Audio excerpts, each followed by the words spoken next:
De Iepenhuizendag van Makeltersvereniging NVM is het goed bezocht. Vooral in Ljouwert is een soort drokte. Destien bij Gwonwenten zelfs liet ze riegen met wachtziende meesken. Het is ontzettend leuk om op dit moment meerdere mensen te kunnen ontvangen in een wenning. En een heel soort mensen die heb ik werken naar deze Iepenhuizendag. Hun huisnetjes maken, schoonmaken en dat waren Iepen welkom mensen. In Ljouwert is op dit stuit al sprake van een tekwad, zo'n betelbare wenten voor starters. Het gevolg is dat keepers nou in het dorp om Ljouwert heen joggen. Het boetengebied is altijd nog wel iets dreiger, maar we merken dat op dit stuitel heel goed gaat rennen. Omdat we zorgen dat mensen die in Ljouwert net kunnen slaggen, dat die uitwijken naar het dorp eromheen.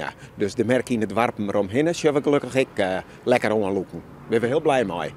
IP is blied, Veenstra van Burgum is dat net.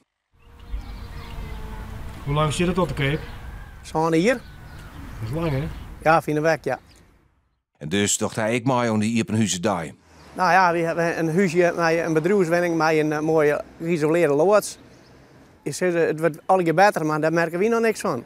Veenstra had wel een idee waarom de verkeer zo dreig gaat. Hij werd het Sinoer het AZC. Nou, het had wel invloed natuurlijk. We hadden er geen les van, ja?